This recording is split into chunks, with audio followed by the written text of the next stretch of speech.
Hello friends, NCERT learning की में आपका बहुत बहुत स्वागत है। इस वीडियो में हम लोग करने वाले हैं राष्ट्रीय आंदोलन का संगठन। 1870 के दशक से लेकर 1947 तक राष्ट्रीय आंदोलन शुरू हो गए थे। देश के पूरे हिस्से में और रशिया और चाइना में भी आंदोलन हो रहे थे ब्रिटिश शासन के खिलाफ। तो यहाँ पे हमने देखा कि लोग जो है किस तरह से असंतुष्ट थे अंग्रेजी शासन से और परेशान थे, और वो जगह जगह पे विद्रोह कर रहे थे। जो कांग्रेस थी, राष्ट्रीय कांग्रेस, वो भारतीयों के पक्ष में कुछ बातें करती थी और कुछ विपक्ष में भी बातें करती थी। इन सारी चीज़ों को मैंने आपको करा दिया है पार्ट 1 में। यह जो है क्लास 8 का चैप्टर नंबर 9 है, हिस्ट्री का, सीबीएसई बोर्ड का, सोशल साइंस का ही जो पार्ट है। तो हम लोगों ने यहाँ तक कर लिया था कि वायसराय कर्जन जो थे वो उन्होंने बंगाल का विभाजन कर दिया था, और लोग जो है खिलाफ जो थे, ब्रिटिश शासन के खिलाफ हो गए थे, और किस तरह से हिंसा, क्रांतिकारी हिंसा के समर्थक थे ये कुछ लोग जो है ब्रिटिश शासन को उखाड़ फेंकने के लिए। और सभी लोग ये चाहते थे कि ब्रिटिश शासन को भारत से उखाड़ कर फेंका जाए।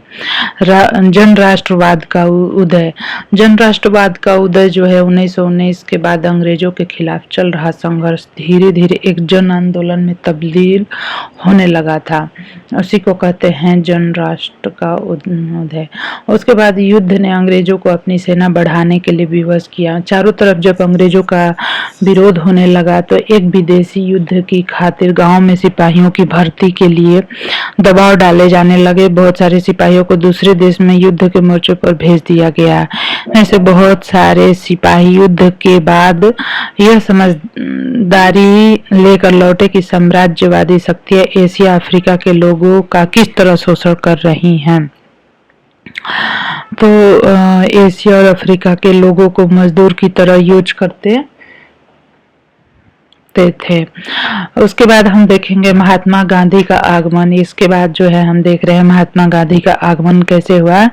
इन्हीं हालात में महात्मा गांधी एक जन नेता के रूप में सामने आए। इसी हालात में महात्मा गांधी जन नेता के रूप में आए। गांधी जी 46 वर्ष की उम्र में 1915 में दक्षिण अफ्रीका से भारत लौटे थे। वे वहां पर नस्लभेदी पाबंदियों के खिलाफ अहिंसा आंदोलन चला रहे थे। राष्ट्रीय स्तर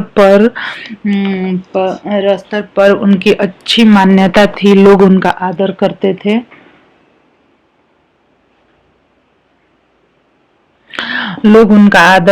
थे। दक्षिण अफ्रीका आंदोलन की वजह से हिंदू, मुसलमान, पारसी, ईसाई, गुजराती, तमिल और उत्तर भारतीय उच्च वर्गीय व्यापारी, वकील और मजदूर सब तरह के भारतीयों से मिलने जुलने का मौका मिल चुका था। महात्मा गांधी ने पहले साल पूरे भारत का दौरा किया। इस दौरान वे वहां के लोगों, उनकी जरूरतों, हालात को समझने में लगे रहे। उनके शुरुआती प्रयास चंपारण, खेड़ा और अहमदाबाद के स्थानीय आंदोलन के रूप में सामने आए। इन आंदोलनों के माध्यम से उनका राजेंद्र प्रसाद और वल्लभ भाई पटेल से परिचय हुआ। 1918 में अहमदाबाद में उन्होंने मिल मजदूरों की हड़ताल का सफलतापूर्वक नेतृत्व किया। 1919 से 1922 के बीच के आंदोलनों को कुछ गहराई से देखें। रालट जो सत्याग्रह था 1919 में गांधी जी ने अंग्रेजों द्वारा हाल ही में पारित किए गए रालट कानून के खिलाफ सत्याग्रह का आह्वान किया। यह कानून अभिव्यक्ति की स्वतंत्रता जैसे मूलभूत अधिकारों पर अंकुश लगाने, पुलिस को और ज्यादा अधिकार देने के लिए लागू किया गया था। महात्मा गांधी, मोहम्मद अली जिन्ना, अन्य नेताओं का मानना था कि सरकार के पास लोगों की बुनियादी संसद को अंकुश लगाने का कोई अधिकार नहीं। उन्होंने इस कानून को शैतान की करतूत या निरंकुशवादी बताया। गांधी जी ने लोगों से ऐसा आह्वान किया कि इस कानून का विरोध करने के लिए 6 अप्रैल 1919 को अहिंसा विरोध दिवस के रूप में, अपमान व याचना दिवस के रूप में मनाया जाए, हड़तालें की जाएं, आंदोलन शुरू करने के लिए सत्याग्रह सभाओं का गठन किया गया।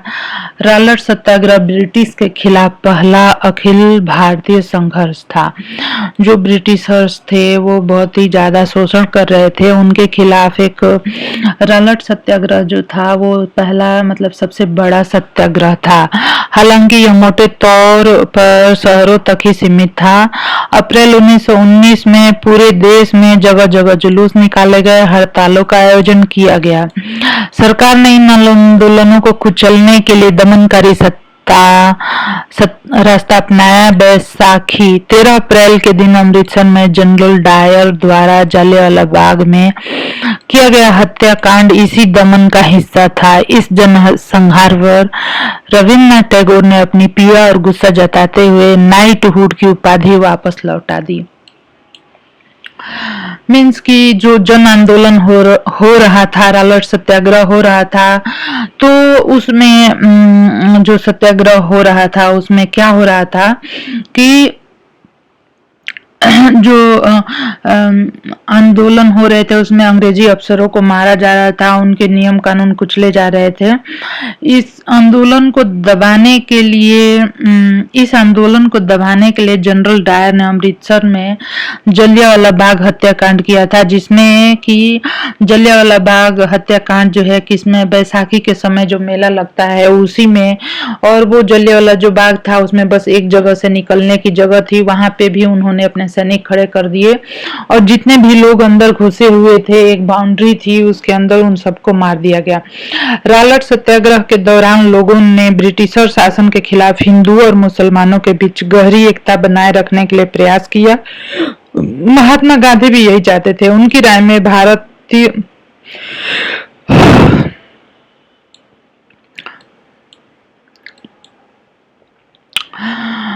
उनकी गहरी आकांक्षा थी कि हिंदू और मुसलमान किसी भी न्यायपूर्ण उद्देश्य के लिए एक दूसरे का समर्थन करें। खिलाफत आंदोलन और असहयोग आंदोलन। खिलाफत का मुद्दा इसी तरह का एक ज्वलंत मुद्दा था। 1920 में अंग्रेजों ने तुर्की के सुल्तान खलीफा पर बहुत सख्त संधि थोप दी थी। जलियांवाला बाग हत्याकांड की तरह इस घटना पर भी भारत के लोगों में भारी गुस्सा था। भारतीय मुसलमान यह चाहते थे कि पुराने ऑटोमन साम्राज्य में स्थित पवित्र मुस्लिम पर खलीफा का नियंत्रण बना रहना चाहिए। खिलाफत आंदोलन के नेता मोहम्मद अली और शौकत अली अब एक व्यापारिक असहयोग आंदोलन शुरू करना चाहते थे। गांधी जी ने उनके आह्वान का समर्थन किया। कांग्रेस से आग्रह किया कि वह पंजाब में हुए अत्याचारों, जलियांवाला बाग हत्याकांड और खिलाफत के मामले में हुए अत्याचार के विरुद्ध मिलकर अभियान चलाएं और स्वराज की मांग करें।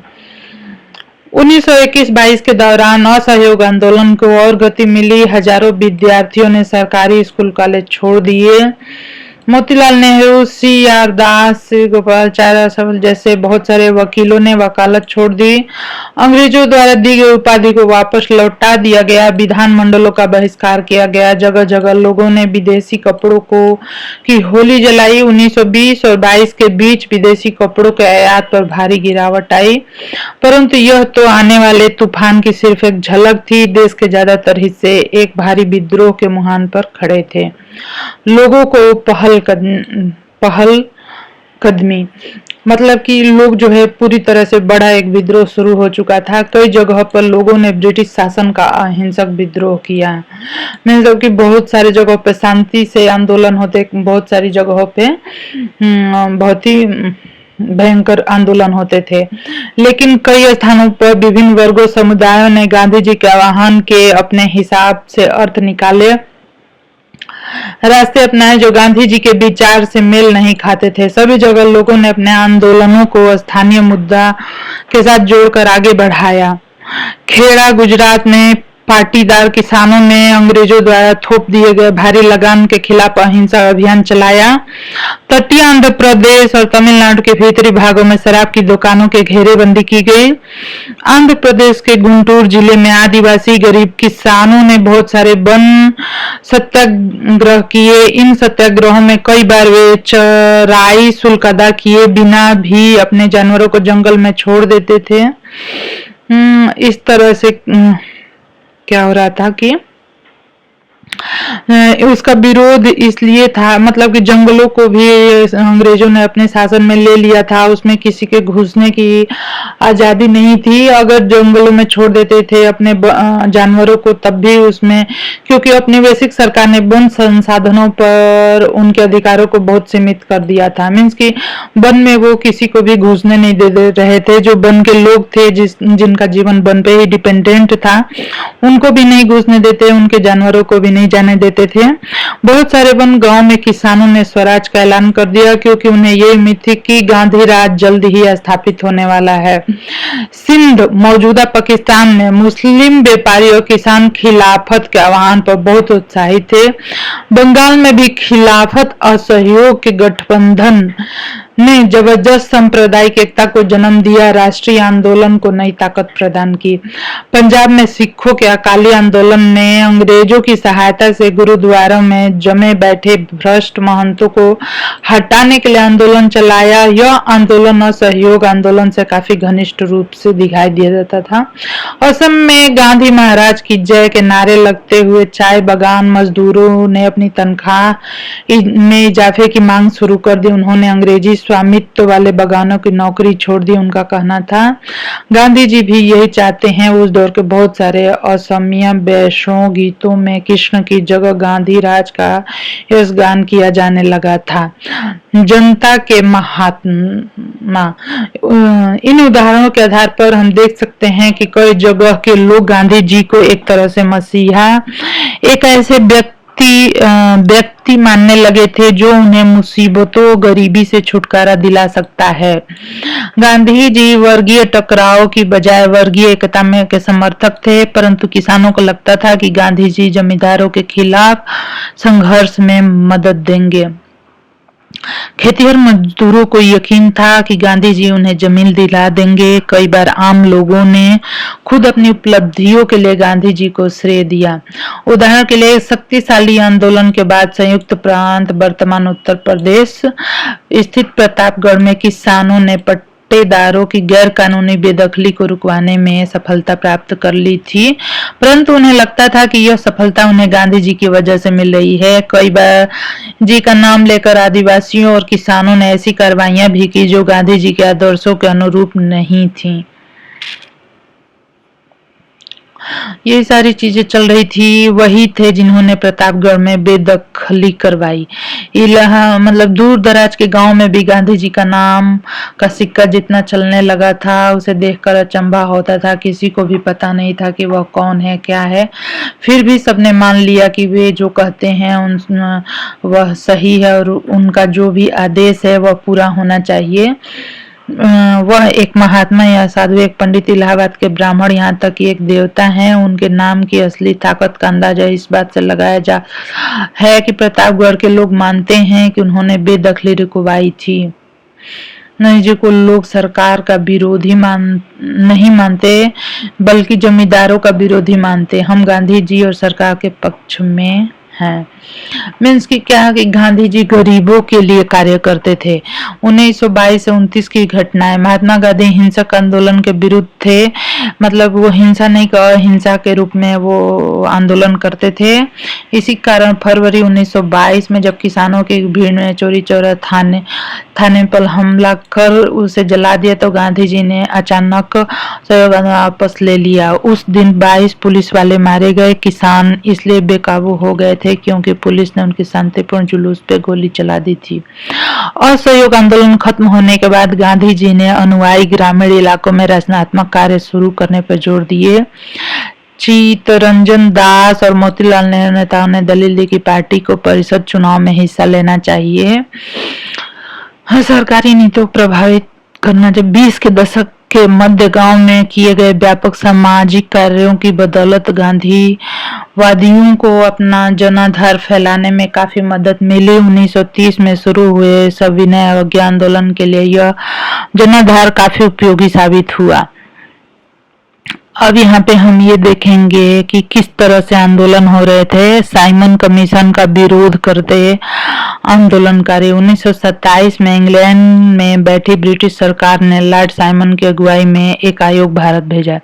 इस आयोग को भारत के राजनीतिक भविष्य का फैसला करना था। इस आयोग में कोई भारतीय प्रतिनिधि नहीं था। इस फैसले की वजह से भारत में भारी असंतोष पैदा हुआ। सभी राजनीतिक संगठनों ने भी के बहिष्कार का फैसला किया। जब कमीशन के सदस्य भारत पहुंचे तो प्रदर्शनकारियों ने उनका साथ प्रदर्शनकारियों का नारा था, साइमन कमीशन वापस लो। बहरे कानों को सुनाने के लिए धमाके की जरूरत होती है। इनकलाब जिंदाबाद भगत सिंह का ये नारा था। भगत सिंह, चंद्रशेखर आजाद, सुखदेव और उनके जैसे अन्य क्रांतिकारी राष्ट्रवादी अपनी वैश्विक शासन और अमीर शोषक से लड़ने के लिए मजदूरों और किसानों की क्रांति चाहते थे। इस काम को पूरा करने के लिए उन्होंने 1928 में एसोसिएशन में दिल्ली स्थित फिरोज शाह कोटला में हिंदुस्तान सोशलिस्ट रिपब्लिकन एसोसिएशन की स्थापना की। 17 दिसंबर 1988 को भगत सिंह, चंद्रशेखर और राजगुरु ने लाला लाजपत राय पर लाठीचार्ज करने वाले संडार्स नामक पुलिस अफसर की हत्या की हो गई थी।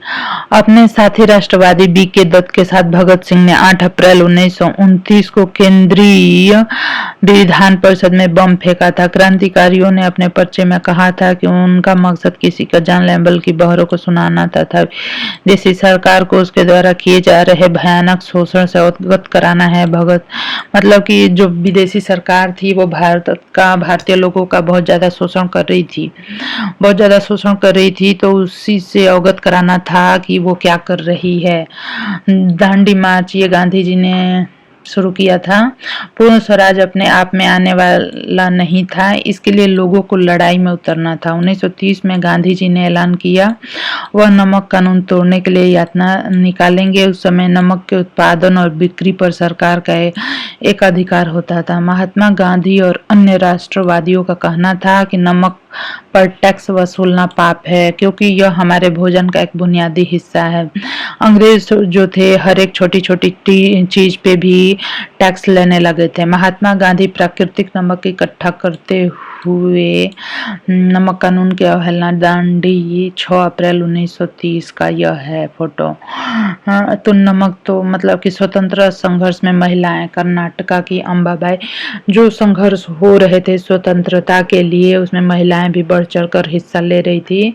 और ये अम्माबाई की कहानी बहुत फेमस है। राष्ट्रीय आंदोलन में अलग अलग पृष्ठभूमि वाली बहुत सारी महिलाओं ने हिस्सा लिया। युवा, वृद्ध, अकेली, ग्रामीण, शहरी, उत्तर सभी तरह के माहौल से आने वाली महिलाएं आंदोलन में शामिल हुई। स्वतंत्रता महिला आंदोलन स्वयं उनके लिए भी यह हिस्सेदारी बहुत महत्वपूर्ण थी। अंग्रेजी अफसरों भारतीय आंदोलन में हिस्सेदारी के कारण महिलाएं घरों से बाहर आने लगी थी। इसने उन्हें विभिन्न व्यवसाय शासन में जगह दिलाई और पुरुषों के साथ समानता का मार्ग प्रशस्त किया। महिलाओं के लिए सहभागिता का क्या अर्थ है, उनके शब्दों में देखी जा सकती है। कर्नाटक की अंबाबाई को 12 साल में विवाह कर दिया गया था। 16 की उम्र में वह विधवा हो गई। उडुपी में विदेशी कपड़ों और शराब की दुकानों की घेराबंदी की, गिरफ्तार किया गया और सजा दी गई। रिहा होने पर उन्होंने दोबारा गिरफ्तार कर लिया गया। जेल से सभाओं में भाषण देती, कताई बुनाई सिखाती, प्रभात फेरियों का आयोजन करती। उन्हें अपने जीवन के सबसे सुखद क्षण मानती थीं, क्योंकि ऐसे क्षणों में उन्हें एक नया मकसद और प्रतिबद्धता दिखाई देती थी। ये चीज़ है कि बहुत सारी महिलाएं भी इसमें जोर शोर से हिस्सा लेती थी। उन्होंने दांडी यात्रा का ये था कि गांधी जी ने खुद ही पानी उबाल कर नमक बनाए और नमक पे लगने वाले टैक्स का खिलाफत किया। भारतीय जनता के साझा संघर्षों के चलते आखिरकार 1935 के गवर्नमेंट ऑफ इंडिया एक्ट में प्रांतीय स्वायत्तता का प्रावधान किया गया। बहुत जगह पे बहुत ही ज़्यादा आंदोलन होने लगे तो धीरे धीरे गवर्नमेंट जो है वो भारत के लोगों की बातों को मानने के लिए मजबूर हो गई। प्रांतीय स्तर पर 2 साल के कांग्रेसीय शासन के बाद सितंबर 1939 में दूसरा विश्व युद्ध छिड़ गया। हिटलर के प्रति आलोचनात्मक रवैये के कारण कांग्रेस के नेता ब्रिटेन के युद्ध प्रयासों में मदद देने को तैयार थे। इसके बदले में वे चाहते थे कि युद्ध के बाद भारत को स्वतंत्र कर दिया जाए। अंग्रेजों ने यह बात नहीं मानी। कांग्रेसी सरकार ने विरोध में इस्तीफा दे दिया। वीर लखन नायक को बहुत सारे लोगों को फांसी भी हो गई थी। अगला हम देखेंगे इसमें कि भारत छोड़ो और उसके बाद महात्मा गांधी ने दूसरे युद्ध के बाद अंग्रेजों के खिलाफ आंदोलन का नया चरण शुरू किया कि फौरन भारत छोड़ो। गांधी जी ने इसका आह्वान किया, करो या मरो सिद्धांत का।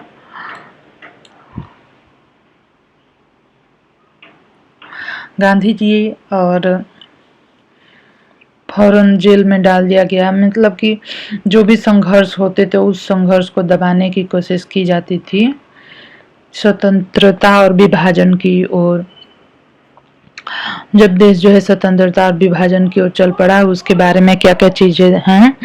मौलाना आजाद तथा कांग्रेस कार्यकारी समिति के अन्य सदस्य सेवाग्राम में 42। मौलाना आजाद का जन्म मक्का में हुआ था। उनके पिता बंगाली और माँ अरब मूल की थी। बहुत सारी भाषाओं के जानकार थे। आजाद इस्लाम के विरुद्ध और वहादते दिन यानी सभी धर्मों की बुनियादी एकता के हिमायती थे। गांधीवादी आंदोलन में हमेशा सक्रिय रहने वाले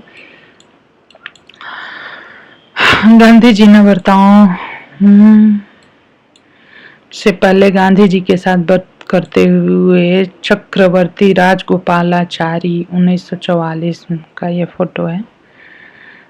तो इस तरह से बहुत सारी मीटिंग्स वगैरह होने लगी थी। यहाँ पे हम देख सकते हैं कि सामान्य निर्वाचन क्षेत्र खान अब्दुल गफर खान उत्तर पश्चिम सीमांत प्रांत के प्रमुख पश्तून नेताओं में से एक थे। यहाँ पे ये दिखाया गांधी जी के शिष्य कांग्रेस समाजवादी और अंतर्राष्ट्रीयवादी विचार रखने वाले नेहरू स्वतंत्र भारत की आर्थिक और राजनीतिक व्यवस्था के मुख्य शिल्पियों में से थे। 1937 के प्रांतीय चुनाव संभवतः इससे भी ज़्यादा बड़ा कारण रहे। इन चुनाव में मुस्लिम लीग को इस बात का यकीन दिला दिया गया कि यहाँ मुसलमान अल्पसंख्यक हैं। किसी भी लोकतांत्रिक संरचना में उन्हें हमेशा गौण भूमिका निभानी पड़ेगी। लीग को यह भी भय था कि संभव है कि मुसलमानों की प्रतिनिधित्व ही न मिले। 37 में मुस्लिम लीग संयुक्त प्रांत में कांग्रेस के साथ मिलकर सरकार बनाना चाहती थी, तो इस प्रस्ताव को स्वीकार नहीं किया, जिससे हौसला और बढ़ गया। 30 के दशक में मुस्लिम जनता को अपने साथ लामबंद करने में कांग्रेस की विफलता ने भी लोगों को अपना सामाजिक जनआधार फैलाने में मदद दी। 40 के दशक के शुरुआती सालों में जिस समय कांग्रेस के ज़्यादातर नेता जेल में थे, उस समय लीग ने अपना प्रभाव फैलाने के लिए तेजी से प्रयास किया। 1945 में विश्व युद्ध खत्म होने के बाद अंग्रेजों ने भारतीय स्वतंत्रता के लिए कांग्रेस और लीग से बातचीत शुरू कर दी। इसी तरह 1946 में दोबारा प्रांतीय चुनाव हुए। सामान्य निर्वाचन क्षेत्रों में कांग्रेस का प्रदर्शन तो अच्छा रहा, आरक्षित सीटों पर लीग को बेजोड़ सफलता मिली। लीग पाकिस्तान की मांग पर चल रही थी।